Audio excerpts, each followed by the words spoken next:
महेश मर्दनी स्तोत्रम। मैंने पहले भी आपसे कहा है कि जो चीज़ किसी सिद्ध पुरुष ने बनाई हो उसका असर 1000 गुना ज़्यादा हो जाता है।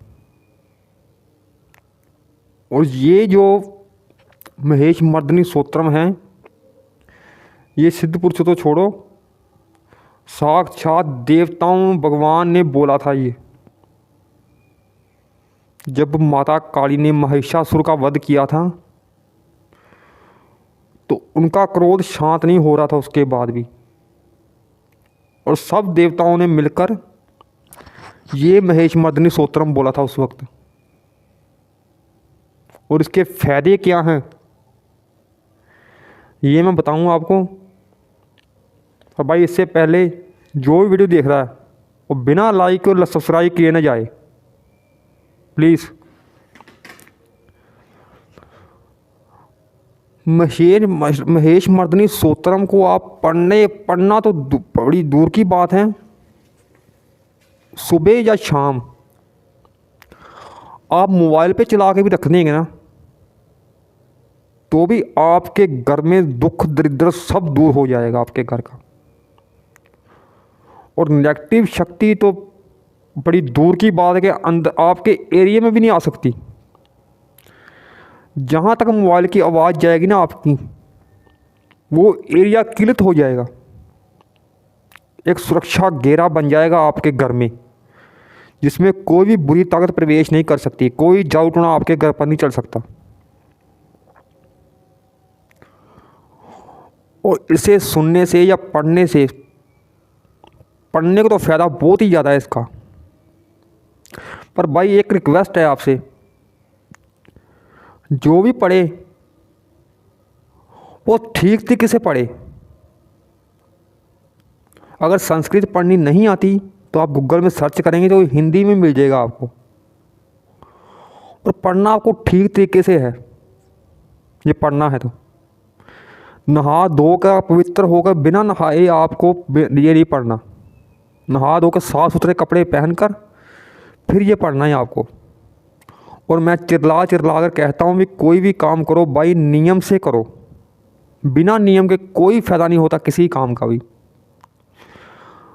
अगर आप कोई भजन भी सुनते हैं ना मोबाइल में चलाकर रोज़, तो आप संकल्प लेके सुने।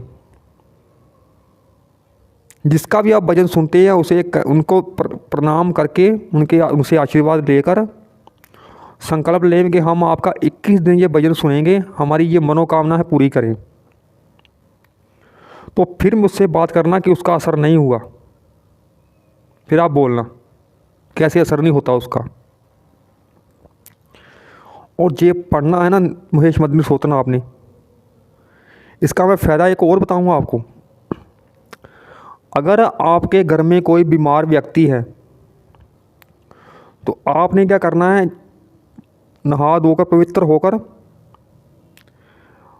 माता दुर्गा या काली के सामने आपने बैठना है और एक जल का लोटा रखना अपने पास। महेश मर्दनी स्तोत्रम पढ़कर ना आपने किसी से बिना बोले स्तोत्रम पढ़ते ही आपने उस जल में फूंक मार देनी है। और 21 दिन आप ये काम करें और जल उसे पिला दें जो बीमार व्यक्ति है आपके घर में। मैं गारंटी देता हूँ आपको 21 दिन के अंदर आपको ये असर हो जाएगा, उसका फ़र्क पड़ जाएगा उसे बहुत ही ज़्यादा, उस बीमार व्यक्ति को। इतना शक्तिशाली है ये। और सबसे बड़ी बात ये है कि माँ दुर्गा काली को प्रसन्न करने का इससे बड़ा तरीका और कोई नहीं है। आप वीडियो देखते होंगे, लोग कहते हैं ये चढ़ाओ माता काली को, बर्फ़ी चढ़ाओ, वो चढ़ाओ, वो चढ़ाओ, 1000 रुपये का खर्चा बता देंगे आपको सामान का। मैं किसी कोई खर्चा नहीं बताता, आपको भोग लगाना है, जो भी माता काली का भोग है, दुर्गा माँ का भोग है, जितना मर्जी आप 10 रुपये का प्रसाद 11 रुपये का ले आएँ, कोई बात नहीं। वो भी रोज़ जब आप साधना पर बैठे हैं, 21 दिन का संकल्प लेकर बैठे हैं, तो आप रोज़ थोड़ा थोड़ा चढ़ा दिया करें रोज़। मैं वो खर्चा नहीं बताता किसी को कोई भी। या नारियल लेकर आओ, वो लेकर आओ, वो लेकर आओ, पंचमेवा लेकर आओ। मैं नहीं कहता किसी को भी, क्योंकि भगवान भोग के भूखे नहीं हैं आपकी श्रद्धा के भूखे हैं, वो आपके प्रेम के। इसलिए मैं किसी को खर्चा बताता ही नहीं हूँ। आपकी मर्जी, भोग लगाओ, नहीं लगाना ना लगाओ, थोड़ा बहुत वैसे लगा देना चाहिए, अच्छी बात होती है। और 21 दिन का आपने संकल्प लेकर ना, अगर आपके घर में बीमार व्यक्ति है तो जैसा मैंने कहा वैसा करना। जल में फूंक मार कर उस व्यक्ति को जल पिला देना है आपने, वो वाला। और जो बचे उसे घर में छिड़क दें। फिर देखना इसका असर कैसे होता है। महाशक्तिशाली ब्रह्म अस्त्र है ये उपाय जो मैंने बताया आपको। अगर आपने सुनना भी है मोबाइल में चलाकर, वो भी आपकी कोई मनोकामना है, आप संकल्प लें। हम 21 दिन ये आपका महिषमर्दिनी स्तोत्र मोबाइल में चला कर रखेंगे, सुनेंगे, हमारी ये मनोकामना पूरी करें। जब आपकी कोई मनोकामना है ना, तो मैं बताऊँगा एक बात आपको फिर अंडा, मीट, शराब ये सब नहीं खाना, ये छोड़ना पड़ेगा आपको उतने दिन तक। और ये भी बेहतर होगा कि आप ज़मीन पर सोवें, और ख़ास करके ब्रह्मचर्य का पालन आप जरूर करें। ब्रह्मचर्य आपका टूटना नहीं चाहिए, क्योंकि माता काली बहुत उग्र देवी है। यहाँ माफ़ी वाला कोई काम नहीं होता जल्दी कहीं। इसलिए अगर आपने कोई संकल्प लिया है तो वो पूरा करें।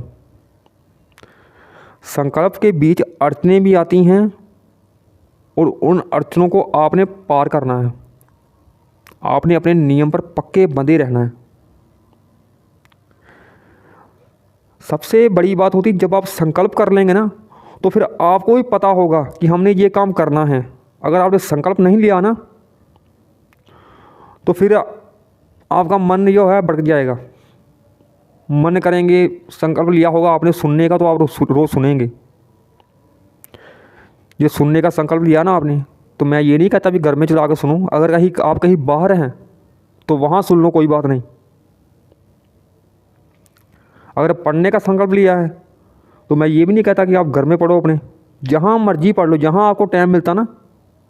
अगर आप बहुत ज़्यादा मजबूर हैं, इसलिए मैं कह रहा हूँ, ये नहीं है आपका मन किया कोई बात नहीं चल जाते हैं बाहर या पढ़ लेंगे, ऐसा नहीं करना। अगर आप मजबूर हैं तो ऐसा करना है। ये ना कहिए कि गुरुजी ने छूट दे दी है भी जहाँ मर्जी पढ़ लो, कोई बात नहीं, जो हम जहाँ मर्जी चले जाते कोई बात नहीं, तो सामान लेने जाएंगे वहाँ सुन लेंगे, कोई बात नहीं। अगर आप मजबूर हैं तो ये काम करना है। आपने बिना मजबूरी को कोई काम नहीं करना। आपने बेहतर होगा कि आप घर पर ही ज़्यादा सुने, क्योंकि जो उसकी ऊर्जा निकलेगी ना, वो आपका घर वालों को भी पवित्र करेगी और नेगेटिव शक्तियों को भी दूर भगाएगी।